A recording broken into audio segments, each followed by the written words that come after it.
Well, welcome everybody. Michelle already welcomed everybody, so we'll just go ahead and get started. So we're going to have a opening hymn, which is Each Song That Touches Ours for Good, hymn number 293. And I will each life that touches ours for good. Yeah, that. And I will play the accompaniment on my phone. You might have to speak up a little. Can you hear me?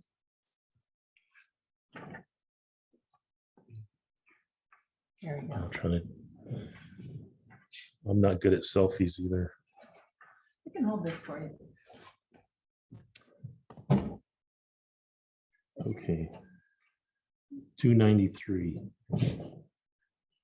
Okay, ready? Here we go.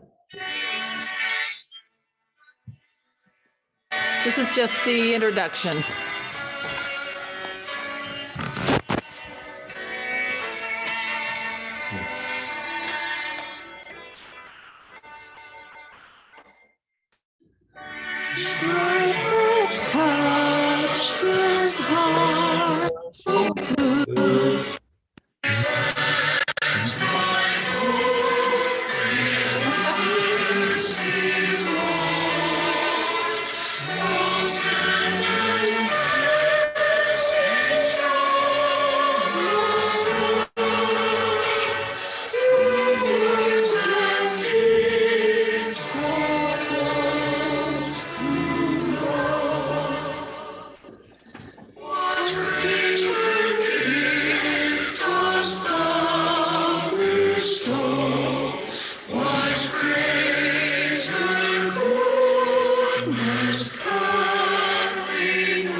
All right, I'm going to have an opening prayer now by Chuck.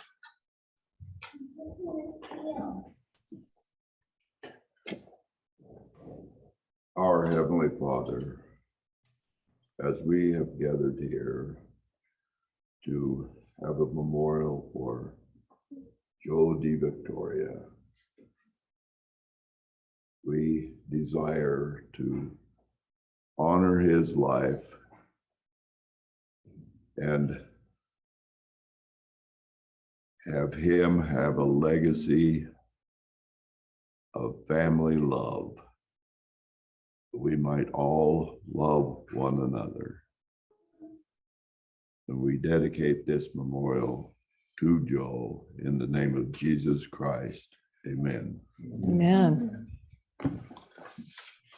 Thank you, Chuck. We're going to now have, we'll have a eulogy by Paul, and then Michelle will speak to us. Following Michelle, we'll hear from Stephen, and we'll go to that point. Okay, Kaylana, you're screen sharing, I think, or why is Kaylana big? Did I press something? The center of the show right now. Okay. Okay, there's Paul. Okay, Paul's going to do some screen sharing, so we'll all just watch that.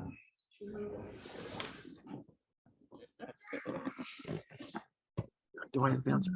Are you well to it? Problem is, this is the wrong side. Okay. As I give the eulogy, I will scroll through some slides. I'll try to keep them in a relative sequence. Am I coming through okay on the audio? Okay, thank you. Yeah. So here Yeah. we go. Jose Rafael Lopez DeVictoria. Joe DeVictoria was born on June 14th, 1931 in New York City, in Manhattan's Bellevue Hospital. His father was Jose Belen Lopez Quinones. His mother, Maria Providencia Lopez DeVictoria. Joe's parents were both from Puerto Rico, and due to the Great Depression, during that time, the family moved back to Puerto Rico while he was still an infant. Joe grew up in the neighborhoods of San Juan, Puerto Rico, and to his family came, after him, two more children, Hector Antonio and Milagros. Later, another daughter, Cecilia, was adopted into the family in later years, after Joe had already left the home. You can see in this photo, the word Kiki is written on the bottom. Can you see that all right? Okay. Kiki was Joe's family name, his nickname that his family called him. Joe attended Catholic school in Santurce. You can see him right here, about 8 years old. And he attended the public high school in San Juan until his senior year. And then he returned to New York City and attended the Benjamin Franklin High School and graduated with the class of 1949. During this time, he lived with his great aunt in the East Harlem or Spanish Harlem neighborhood of New York City. After graduating from high school, Joe returned to Puerto Rico for a short time, and his parents wanted him to stay and attend the university. But Joe decided to return to New York for good, to make his own way in America. After some difficulties surviving, his first job back in New York City was as an elevator boy and a messenger and an assistant orderly at the Mount Sinai Hospital, which provided room and board. He lived on the premises. Later, he got a job as the elevator boy at a residence hotel called the Hotel Croydon, and then as an elevator operator at several much busier hotels, the Commodore and the Statler hotels. He eventually became a bellboy, which afforded better income through tips. You can see him here.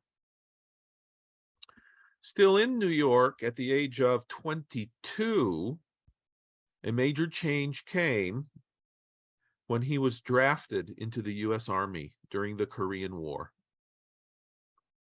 He entered service on February 2nd, 1953, and served until December 7th, 1954. That's 22 months of service. He was trained as a field radio repairman and assigned to the Signal Corps, the 8th Army Far East Command. By the time he arrived in Korea, the ceasefire had been holding already for about 6 months. He was assigned with a small squad of men I want to zoom in on this a little bit. And some of these men were from Utah, and they were posted on the front line guarding a radio relay and radar station that was located at the top of a prominent hill in a zone that would be later called the Demilitarized Zone, or the DMZ, between North Korea and South Korea. Dad told me that the sergeant who took them up to the hill and oriented them to their duties said many men died taking this hill, defending this hill, and being pushed off the hill and retaking the hill. And if fighting ever breaks out again, this hill will be one of the first sites targeted for destruction by the enemy. And the hill was, by the time Joe arrived, completely surrounded in all directions by landmines, which had been laid by the U.S. Navy. I only show this photo because it shows some hills in the background that would have been somewhat like the post where Joe was stationed. I want to go back.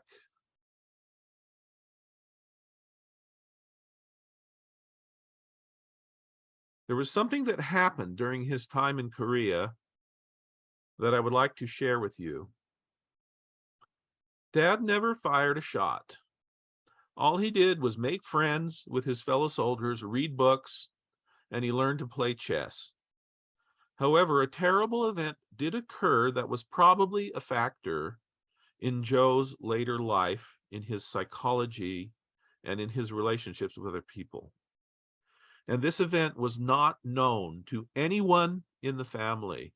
It was kept a total and complete secret to everyone until Joe was well into his retirement years, around his late 70s or early 80s, when he started waking up at night with terrible dreams, nightmares, memories of the horrible event that had happened to him in Korea.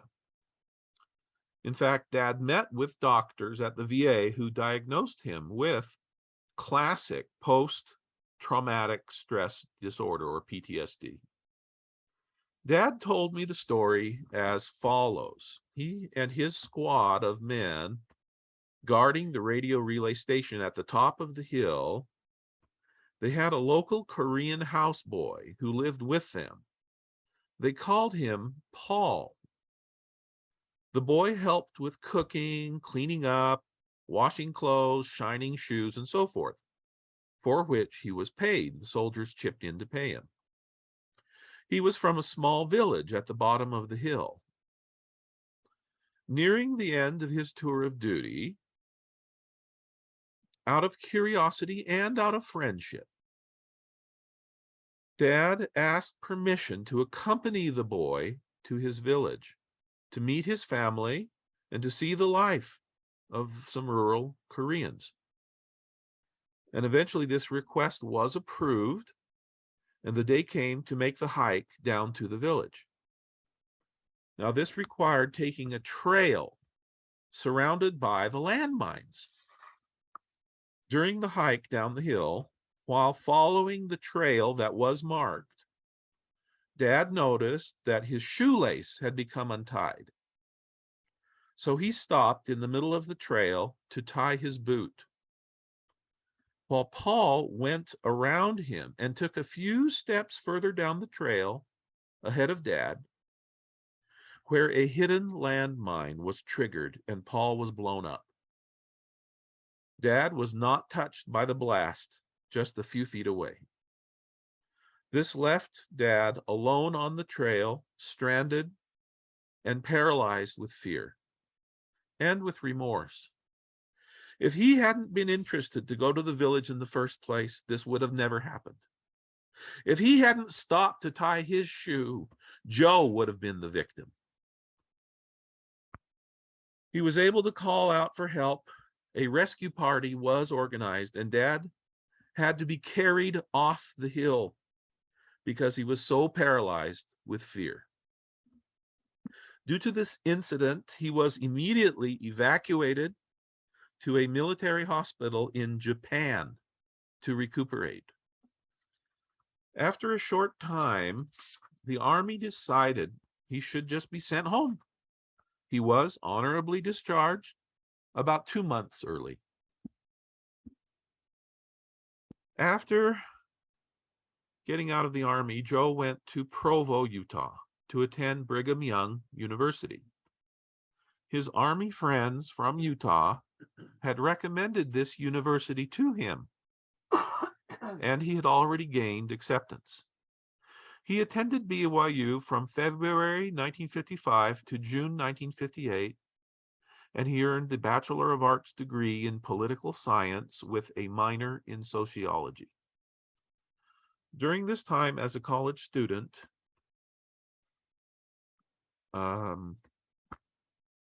he worked at Utah State Hospital in Provo as a psychiatric attendant, and Joe was very active in the campus social scene. He had many friends, he dated several women, and participated in various clubs and activities. He did join the LDS Church at BYU. He was made an elder, and he received his patriarchal blessing. During his senior year at BYU, he was the master of ceremonies for a student program bureau talent show. And Joanne Basinger was a freshman student from Berkeley, California, with an excellent talent of playing the accordion. And this is how Joe and Joanne first met. After graduation from BYU in 1958, he moved to California and took a job as a psychiatric social worker at Modesto State Hospital. About a year later, he took a position with the Alameda County Welfare Department as a social worker. And in June of 1960, Joe and Joanne were married in the Los Angeles Temple. Joe and Joanne started their life together. Here's some pictures of the temple outside with Grandma and Grandpa Basinger.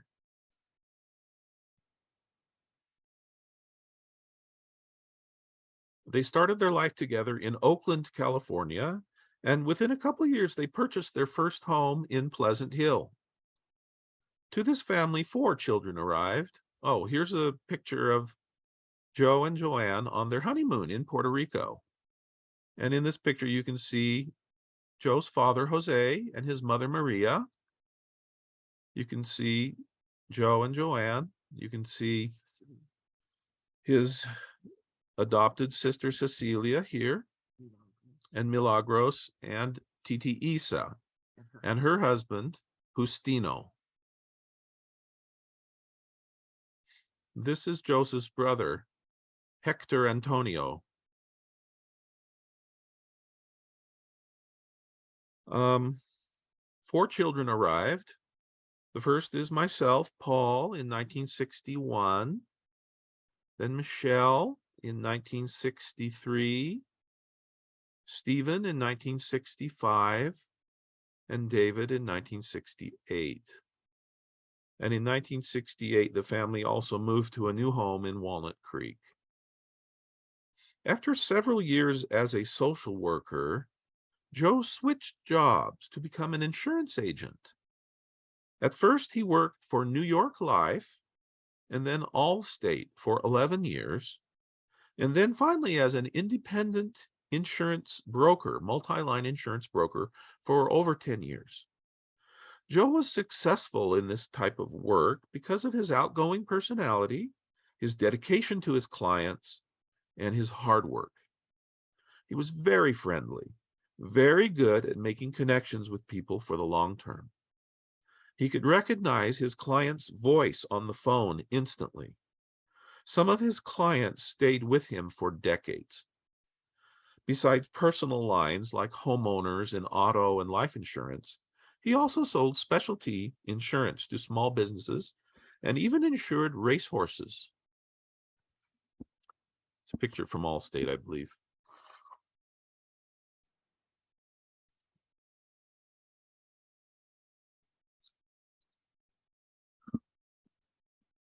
Living in Walnut Creek, eventually during the mid-1970s, the marriage between Joe and Joanne became more troubled and finally ended in divorce.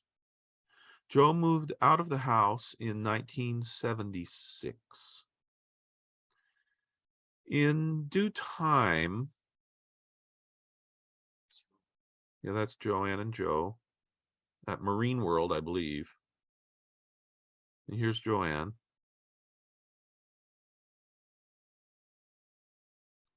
Here they are on a trip to Hawaii, the Royal Hawaiian Hotel.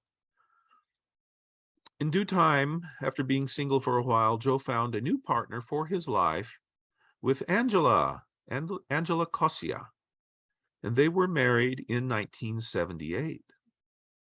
Angela had 3 children by a former marriage: Teresa, Ernie, and Mary. Joe and Angela moved from Walnut Creek to a new home in Antioch in the early 1980s, where they lived until Joe passed away. At the time of Joe's death, he and Angela had been married nearly 44 years, and they had lived in Antioch for about 40 years. Here's a few snapshots of their wedding in Walnut Creek in 1978. You can see Michelle and David getting corsage pinned on by Angela. You can see Teresa in the background. Here's Dad at the ceremony. There's Bill Smith, the pastor, and his friend, Mr. Kane. I believe this is Michelle right here and Teresa over here.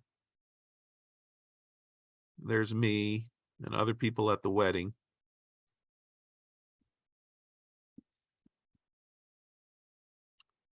After moving to Antioch, Joe left the insurance business and joined the newly created California State Lottery in 1984 as a district sales representative covering the Eastern Contra Costa County district.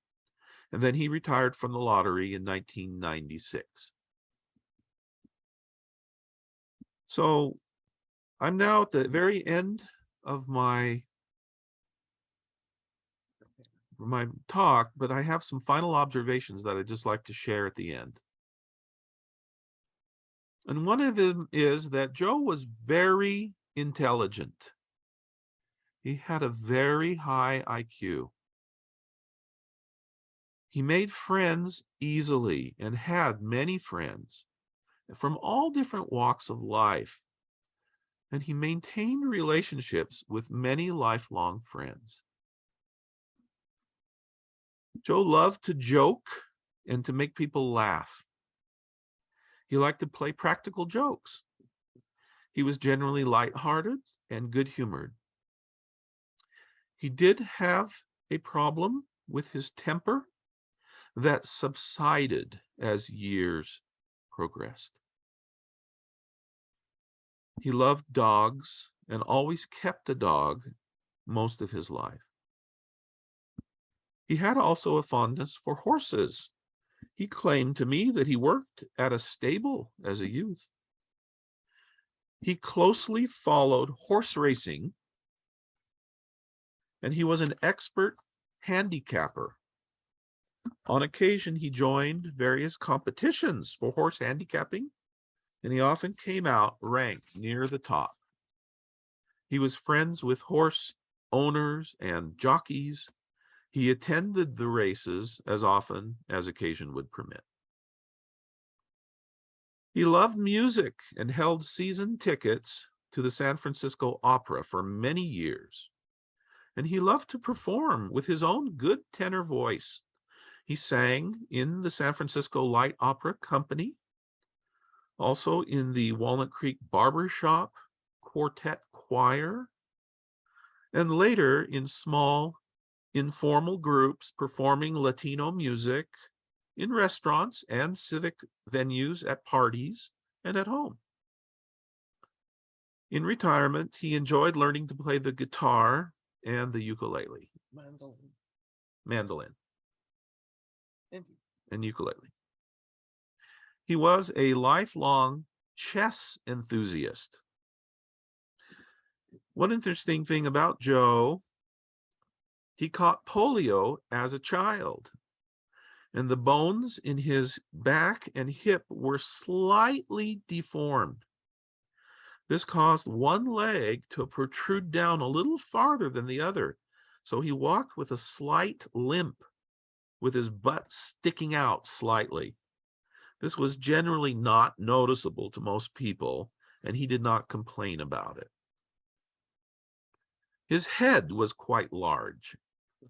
He liked to wear hats, but he could not wear normal-sized hats.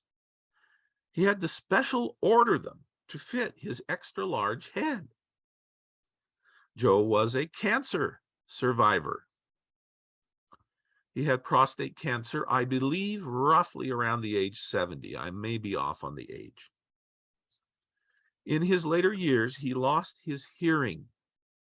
Even with hearing aids, his ability to hear was severely limited at the end. He used a voice-to-speech service over the telephone to talk to people. And in person, he needed to see your mouth move to understand you in conversation. Starting in his mid to late 80s, Joe began suffering from various effects of old age dementia, or Alzheimer's disease, which gradually progressed until his death in a care facility in Concord, California on January 17th, 2022. He was 90 years old. He had been living in healthcare facilities for the last 3 years of his life, with the last 2 years under the severe lockdowns imposed by the state of California during the COVID-19 pandemic. The attending doctor listed the cause of death as Alzheimer's disease.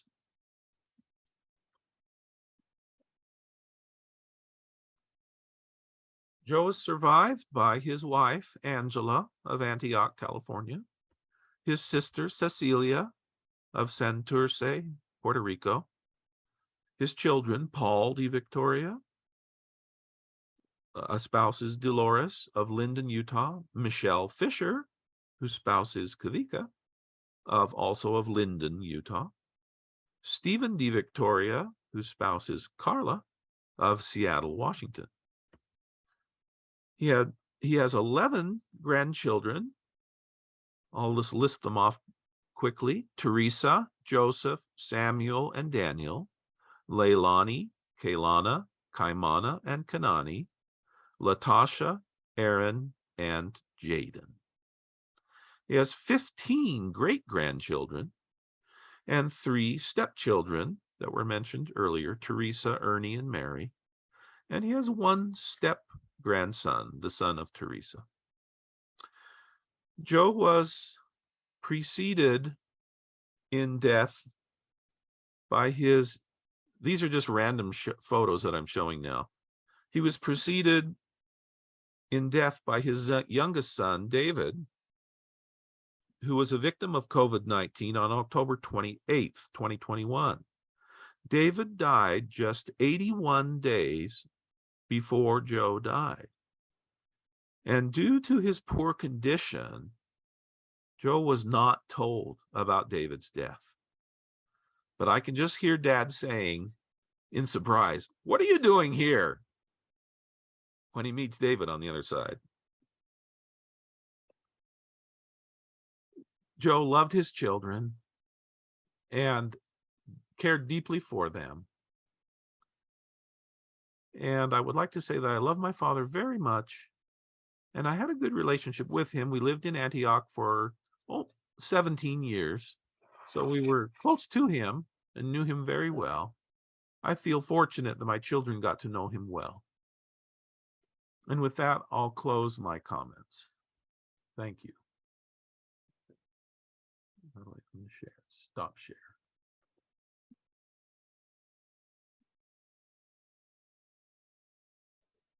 Okay, so I'm going to take over the screen.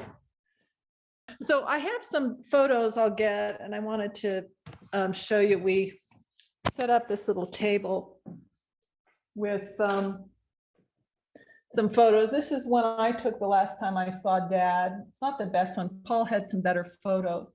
And this was a recent one of Dad in the hospital. See that? Grandpa. But I had some memories, and let me go over to these. I don't know if you guys can see these. They're kind of random. This is a picture of us camping, and I don't know if it's coming through all right, but I can remember camping a lot as a kid.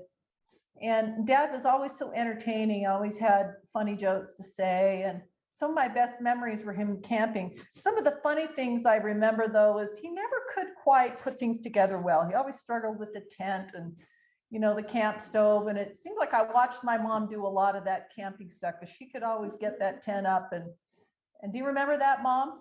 Yes. Dad wasn't really good. And sometimes when I was listening to Paul talk about Dad as a radio operator and fix-it man, I have to kind of chuckle, because, you know, the military doesn't really ask for your talents live. They just assign you stuff. But it just seems like the worst fit for Dad, because he was good at a lot of things, but fixing stuff wasn't his best. But nevertheless, some of my fond memories were of camping. The other fond memories, and I'm not even going to attempt to show the photos, I'll just have to send them to you later, were some that Paul showed with Dad's music. I remember him performing with his voice in the San Francisco Opera Light, I think they called it, and the barbershop quartets. I can remember going to the Valley United Church events on weekends in Golden Gate Park, and usually there was, at least at the church event, some kind of potluck and little variety shows or talent shows, and Dad would always do something, and Mom would be on her accordion, of course. And those are some really fond memories. And I think that's where I got my love of music. So when I saw the pictures Paul was showing of Dad with the mandolin and the guitar and the little drums, I thought of those happy memories with music, and that added a lot to my life. Some other good memories, there were a lot of pictures with him with the grandkids when they were little. And so it brought back memories of, you know, my kids. There was a picture of Teresa and I think Joseph or Sam, and then Kanani and Leilani at a pool somewhere. I vaguely remember that was in Antioch. But I had fond memories, and I remember trying really hard to make sure that my kids, his grandkids, for me at least, had that connection with Dad, their grandpa. Unfortunately, we never lived close to them. We lived hundreds and hundreds of miles away, even across the United States at one point in the 90s when we lived in Georgia. But still, nevertheless, we made sure that we went and saw Grandpa D. And so with that being said, I have those good memories. I was kind of hoping that each one of my 4 kids could unmute themselves and unvideotape themselves and share a memory. I'd ask them to do that. Could we start? We'll just go in birth order. Can we start with Leilani? Leilani, if you can unmute. Sure. And Teresa, I'm gonna have you help me find Leilani on here. But we need to see her. If she's unmuting, I guess. Okay, that's good. Oh, Hi. Oh, can we share it? speaker. There we go. There we go. Okay, Hi. so go ahead and share a memory, or even I gave you some ideas. I don't know if you want to go with it. Some of the funniest things, maybe something you like, some characteristics you might share with your grandpa, anything. Sure.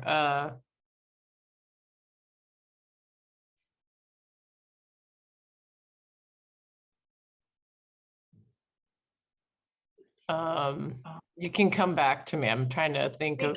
We can go together. I remember Okay, yeah, I did. I'm sorry, I didn't give my kids a whole lot of notice, but they did have a day or two to think about it. We're fine coming back to you. Go ahead and take it away, Kaylana. I remember it remains to this day to be the hairiest person I've ever seen before or since. But as I recall, it was like a party trick gimmick, because there was multiple times that we'd be in the car waiting for the adult to go get a grocery or something. And he would come back, but he would come back and say he was a werewolf and act like a werewolf. Oh, yeah. And it was quite terrifying, but it definitely sold it with the copious amounts of hair. That's what I was going to say. Yeah. It's always very funny. Hair was real or not. Yeah, it was scary and funny at the same time. It was just right on the verge of. So is it real hair? Joseph, did he ever play that trick with you? Oh yeah, he did. Oh, here's Teresa. Yeah, no, I remember we would go over there and we might be on mute. Oh, yeah, go ahead. And yeah, he would disappear. The problem would be if it was a can you hear me? Am I on? Yeah. Can you hear Teresa? Okay. Yes. Okay. The problem would be if it was like a full moon, we would go over to his house and then he would just disappear, and then he'd come out of the back room. I think he had a wig and he would stuff it in the back of his shirt or something. And he's like snarling, and like we would all start screaming and he'd pretend like he's a werewolf. It was like a whole thing that he did. Yeah, I remember that too. Did you have something to add, Aaron? Go ahead and hold it. What's up, fam? So I don't know. I just remember, like, I would call him like throughout the years randomly, and he was losing his hearing, and I'd always call, hey, Grandpa, how are you doing? He's like, hello, is this Aaron? Hey, Aaron, how are you doing? And he would just like go over like the same thing, like, oh, are you married yet, or what, are you in school? And then I remember this one time I had called him probably like a couple years ago when he was in when his memory is starting to kind of fade, and I called and Angela answered, and she was like, oh, hey Aaron, yeah, here's your Grandpa Joe. It's like, Joe, like in some sitcom or something, Joe, you got a phone call, Joe. And it's like, who's on it? It's like, oh, hey, Steve, how are you doing, Steven? It's like, it's your grandson, Joe. And he's like, oh, hey, Grandpa, it's me, Aaron. It's like, oh, hey, how are you doing? Like, it's like, what are you up to? It's like, well, I'm just doing, nursing and stuff. And he's like, oh, you're a nurse? Oh, you're going to get a lot of women. You must have dating a lot of women. And then Angela in the back, he's married, Joe. Oh, he's married. Congratulations.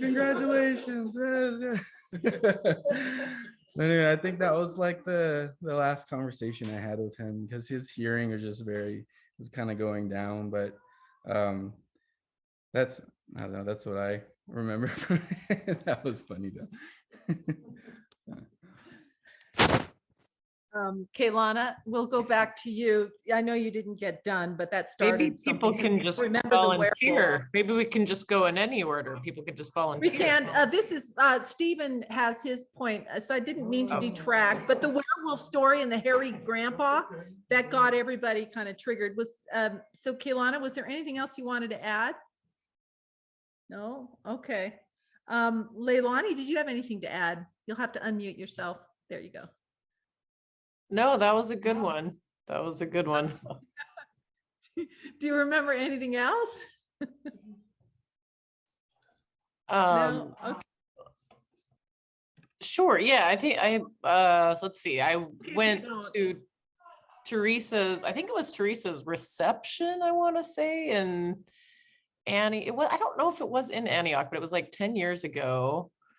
I was married still, and I remember Grandpa was telling us all about Puerto Rican food, like somehow he got, I can't remember what raised the topic, but he recommended this restaurant that was really delicious. And he went on and on and on about the food in Puerto Rico, which was just kind of fun because I hadn't heard him just riff like that before. So yeah, it was a good time.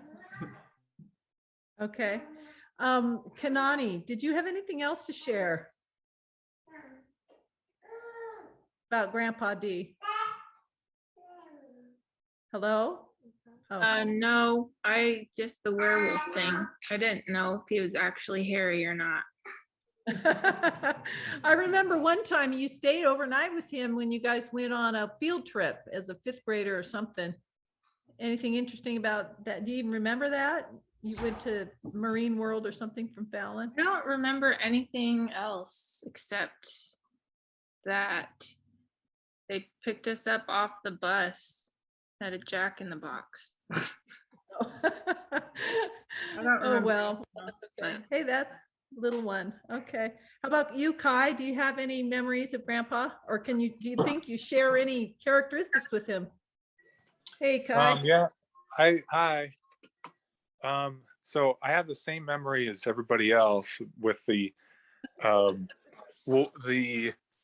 werewolf experience. And that was a lot of fun. I just remember him being really fun to be around and being excited to see him. And I remember the last time I saw him, it must have been like around senior year in high school somewhere. That's the last time I saw him in person. We came to visit him, and I think it was everybody except there might have been one sibling that wasn't there. Leilani might not have been there. I can't remember who it was, but I remember we walked in and he recognized Mom. He was beginning to be demented a little bit, and so he recognized Mom, he recognized Dad, and gave him a hug and walked in. And as we went along, like Kanani walked in and he gave her a hug, and he sort of has this perplexed look on his face, like, okay, these people are hugging me, but I'm not quite sure who they are.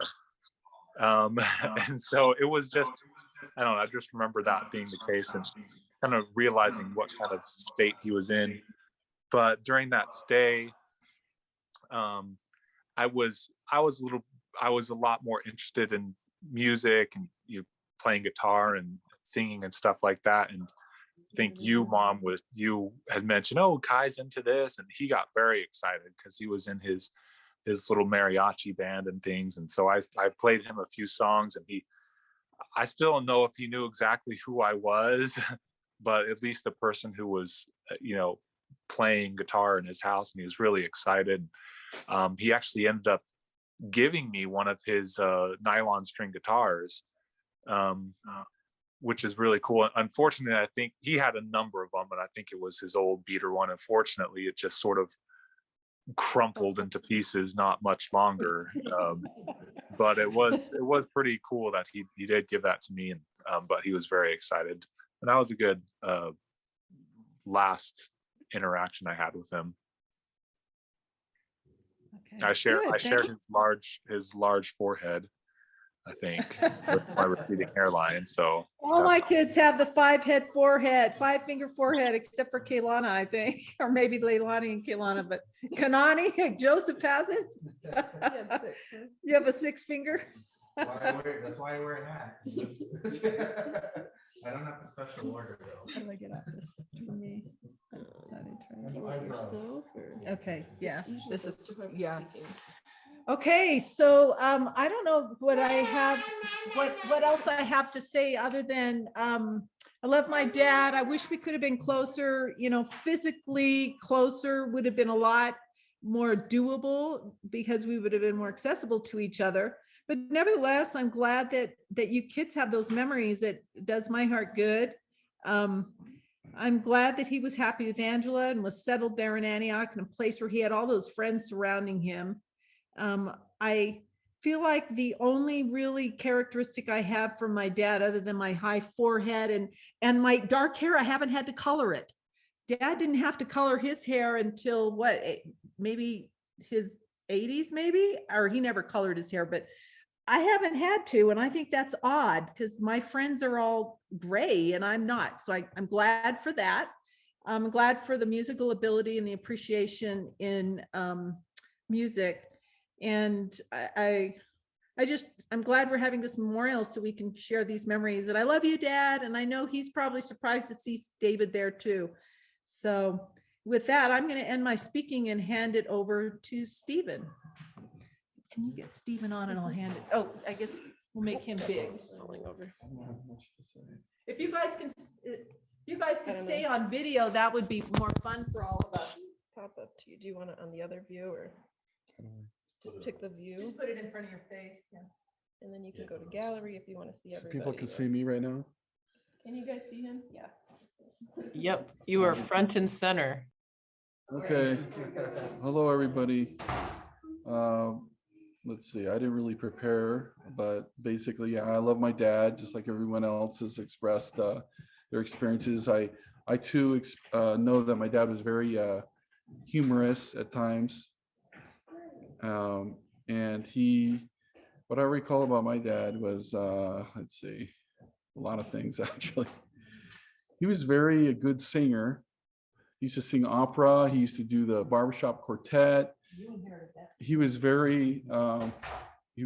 had a good ear for music. He easily made friends. I remember when I was a little boy, he would take me sometimes with him and buy me a hamburger. When he's or I guess doing his work on the side, he'd take me with him sometimes to meet some of his clients, and he'd always say something like something funny. I always remember him speaking kind of like, he always was very jovial with his friends. Am I still on? You guys can still see me? Okay.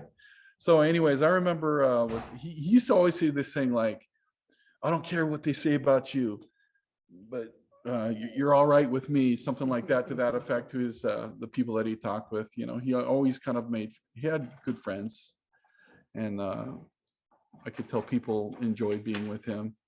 What else? He was very hardworking. He was very loyal. He loved all of us. I know that he did. He helped. He visited Carla and me in Hawaii and was loving to our family and our children. So much else. Yeah, I did find out later on that he did have PTSD, and it was really.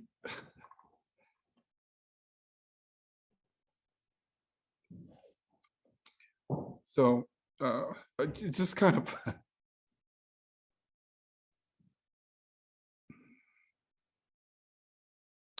So in my line of work, I deal with a lot of people with PTSD in the military, and so it was, it kind of hit home a little bit, and it kind of makes you think back of things how people behave or act, and kind of like I could see some of that, when I think back about my dad. But he was really loving, and I really appreciated that in him. And I think I inherited some things from him, but I appreciate the fact that he was always there and he was a good dad. And what else? Just trying to brainstorm here. Both him and Angela were really good to our family. He too he played the guitar, and I like to play the guitar as well. And when my hand's healthy, I'm trying to rehab my hand right now.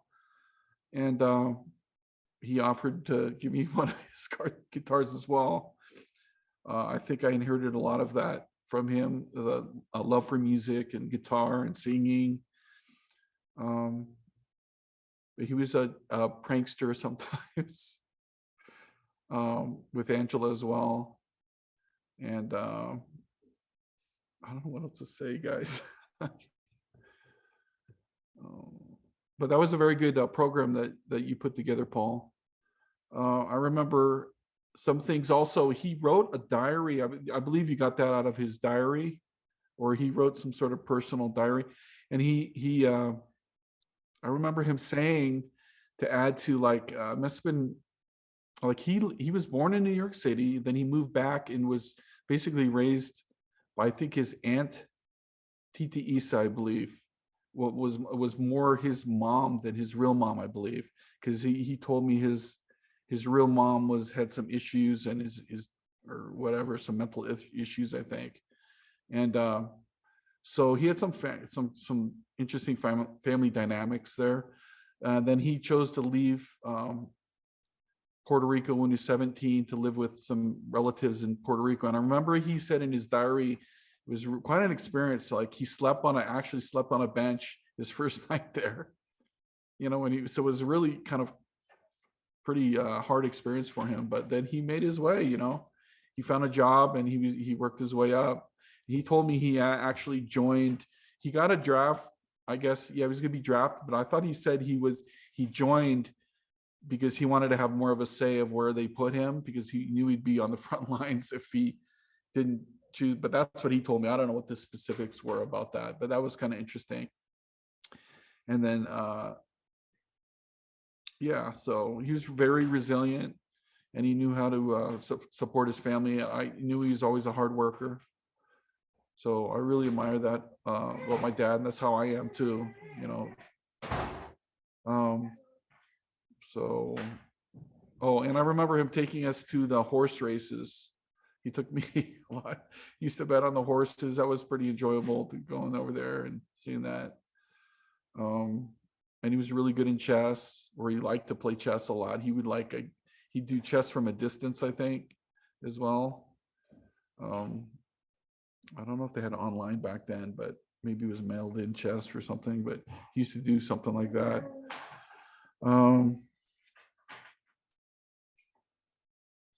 What else can I say about Dad?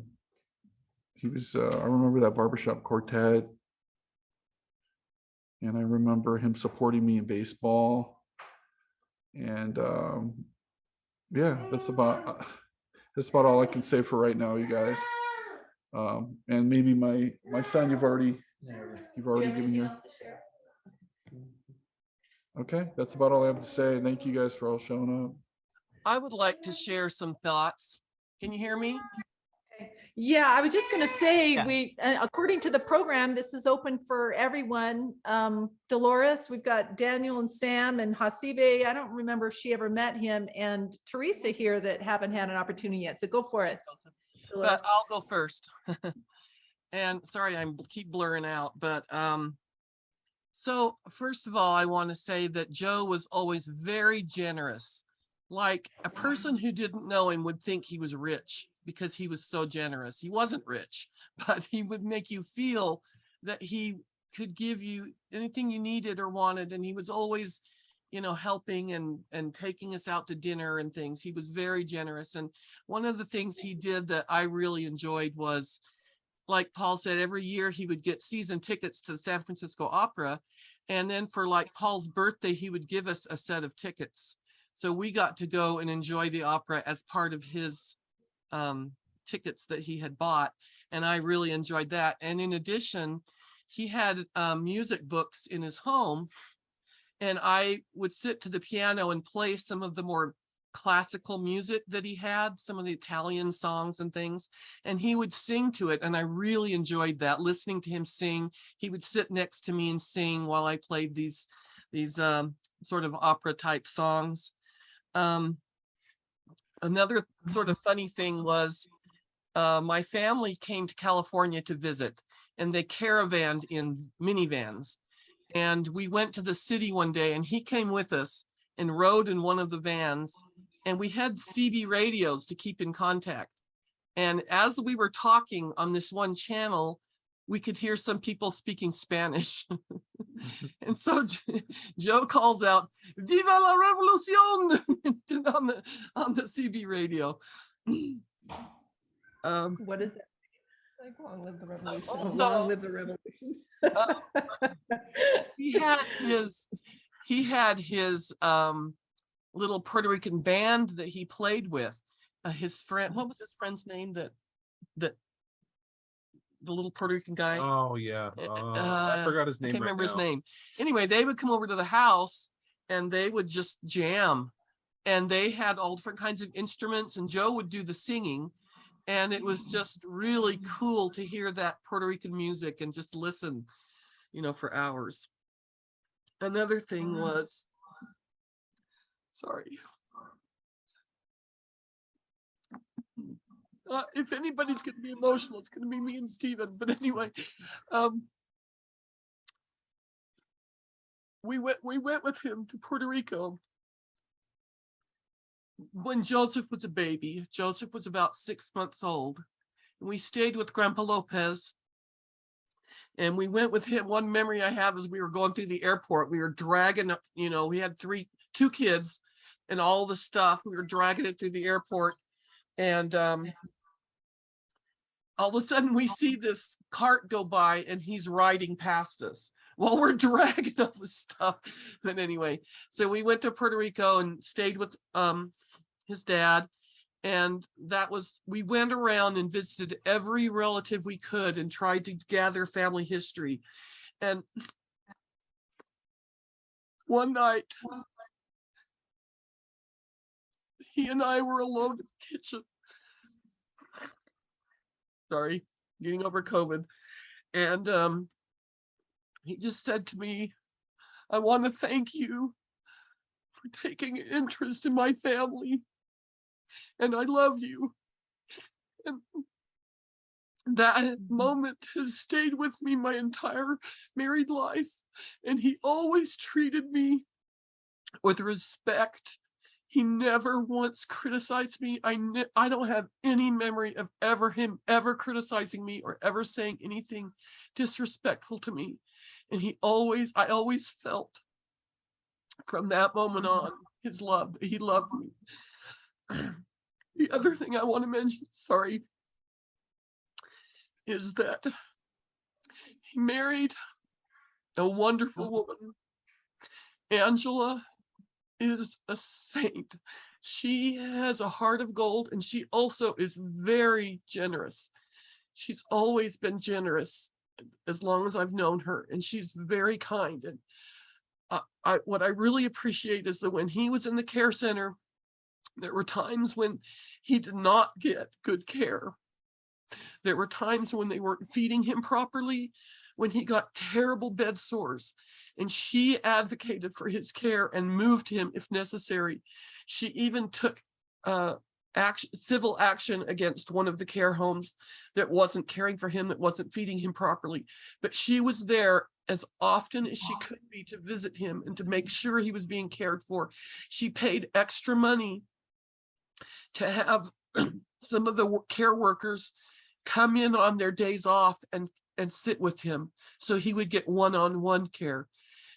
And she just took care of him very well the whole time. And I've tried to thank her for that because I appreciate her efforts. And the last thing I wanted to mention is that, sorry. When just recently I wanted to get the obituary picture to share, and I hadn't noticed this before, but if you look at the obituary that was online, there's a place where you can leave comments in a book. So I would encourage you, if you want to leave a memory or any thoughts about him, you can go to that website and leave a thought, leave a memory. And I think Angela will see those and they will be recorded. So if you want to, what other people have written, I think just mainly so far, it's just Joanne wrote something and I wrote something, but I would encourage you to take part in that. And yeah, so I have a lot of memories of funny things, like taking out his pocket recorder, and when the waitress came, he would say, "What is your name, Jane? Make a note that Jane deserves a raise," and or That was a classic. Or pretending to be a famous actor, or yeah, he would say, "I'm not giving autographs right now," yeah. Stuff like that. Yeah, he was always funny, and he always had a joke, but he would start it out like this. I was in the store the other day, and this lady came up and started pulling my leg. And then he would say, "Just like I'm pulling yours," or something like that. He would start out telling a story, and then you would have to think, is he telling me a real story or is he starting out a joke? So anyway, he was funny. So I don't know if any of my kids want to say anything. Sam might have something to say about the werewolf since it kept him awake all night one night. Okay, take it away, Sam. Get your video. Put your I'm video on, sick in please. bed, so I'm not turning my video on, but Okay. I have a lot of fond memories of Grandpa, from going fishing to going on dog walks, and he even took me to work with him a few times when he was working at the lottery and things like that. But I think the biggest thing everyone remembers about him is that he was a funny guy. And one of my favorite one, that I was out doing errands with him one day, and we went to a bank, and he pulled into a handicap spot, but he didn't have a handicap sticker or anything. And so as he got out, my dad mentioned he had a limp. Well, that limp was really exaggerated this day, because he started really throwing his leg around as he walked up. And so, yeah, he was really funny, and he will be missed. That's all I'm going to say, though. Thanks, Sam. How about you, Daniel? Do you have anything you want to add? Any memories, Grandpa?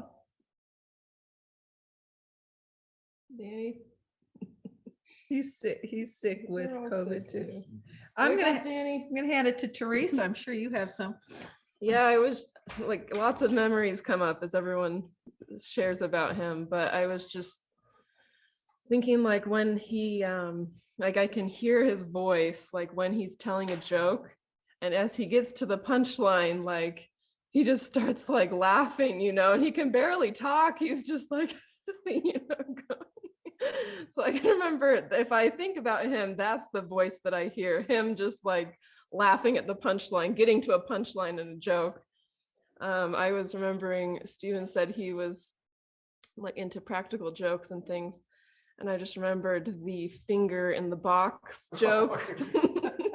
If you remember that one, where he had a little box with a hole in the bottom and a little piece of gauze with like fake blood around the little hole, and he'd stick his finger in it, and then he'd be like, "Look, I found this," or I don't even remember what he said, but then he'd pull the box off, and the finger would be laying there, and he'd like get you to touch it or something, I remember, and then he'd move it right at the last moment. I was remembering that joke. I was remembering every time April Fool's comes around, we always tell the story of when Joseph and Sam dressed up as Girl Scouts and went to his door. And the other funny thing I remembered is that whenever we would go over to his house, we'd ring the doorbell and we'd know we'd have to wait because he'd have to put his pants on, and it would take like 5 minutes for him to go and put his pants on. But Joseph and Sam ring the doorbell, and we're like, they were just ridiculous in high heels and these blonde wigs and like long dresses. And he opened the door and was just like, they're like, "Would you like to get some Girl Scout cookies?" And he's just like, my wife's not home right now. And just like making excuses because he like didn't want to buy it. Believe it? I think he believed it. And then after, he's just making all these excuses like, "Oh," and then after a minute, he's like, "Joseph." And like, he like figured out Joseph or Sam, and he like figured out who it was. I just can't remember if I seem to remember him like having a woman's wig and like bonnet and stuff in the back too, like coming out dressed as a woman before, and like that was one of his jokes. Oh, man.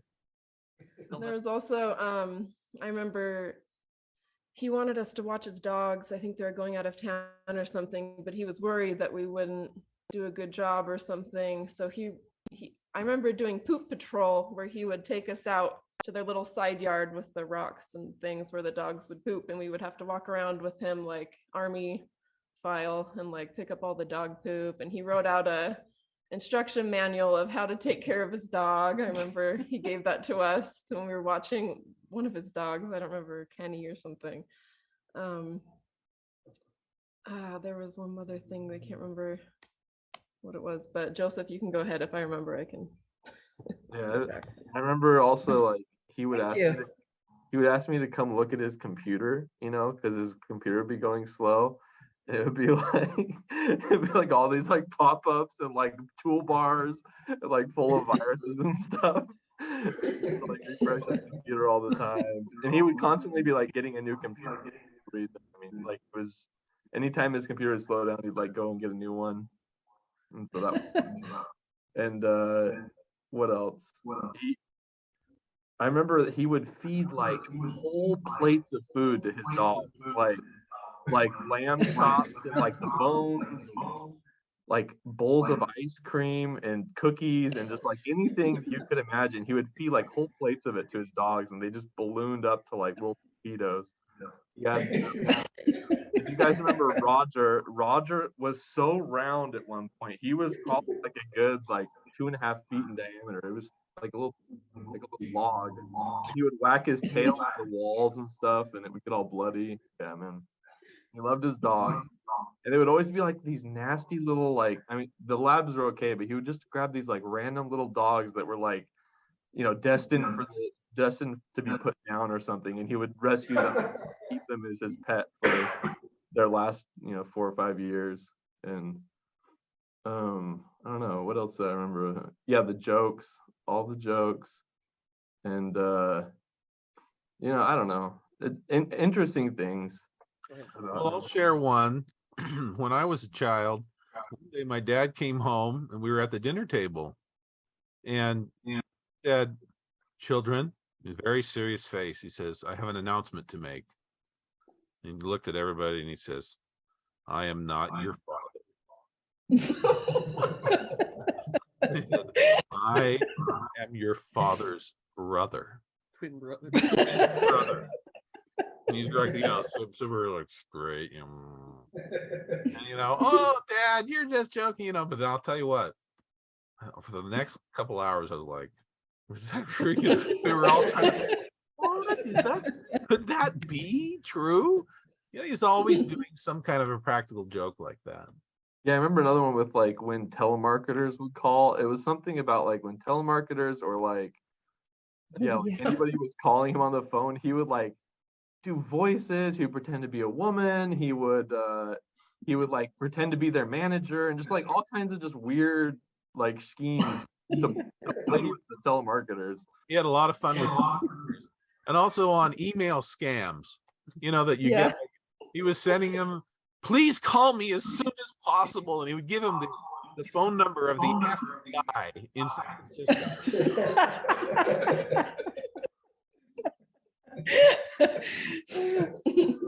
Yeah, that's funny. Well, is there any other memories before we wrap this up?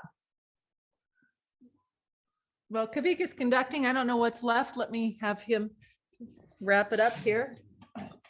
Yeah, so we just have, does anybody else have anything that they want to add? All right, I just wanted to add a couple of things that I remember about Joe. One of the things that everybody's talked about is that Joe's always a prankster and always, you never could believe what Joe was saying. So one of the first times when we went to California, one of the times when we were visiting in California, oops, I'll take care of that. something. Okay. To see Joe, we went to a Mexican restaurant, and we were at the Mexican restaurant, and he said, "You should try the tongue tacos." And I'm like, I thought he was kidding. I thought, no. I said, yeah, bring out the tongue tacos. Yeah, let's do that. And yeah, they brought out tongue tacos. they were a real thing. And actually they were good. So every time I see a tongue taco now on a menu, I think about Joe. What kind of animal tongue? Like It's usually beef, yeah. It's usually beef tongue.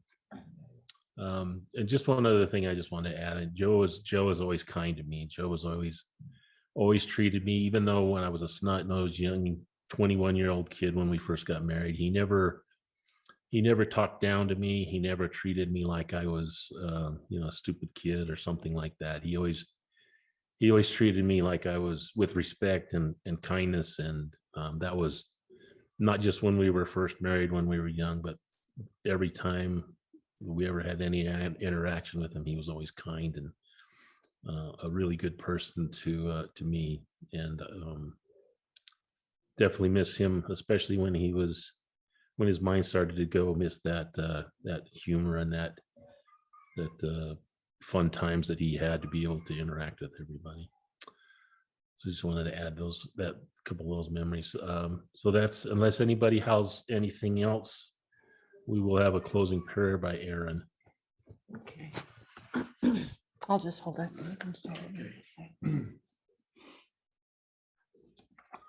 Father in heaven, we are grateful for this day that we have to gather in memory of our Grandpa Joe, and we are grateful for this opportunity that we had to share memories and to remember the great man that he was and that he still is. And we pray that we may be able to continue to carry these memories in our hearts and to pass them down to our kids and down the generations, and learn from his kindness and his goodness. And we say this in the name of Jesus Christ. Amen.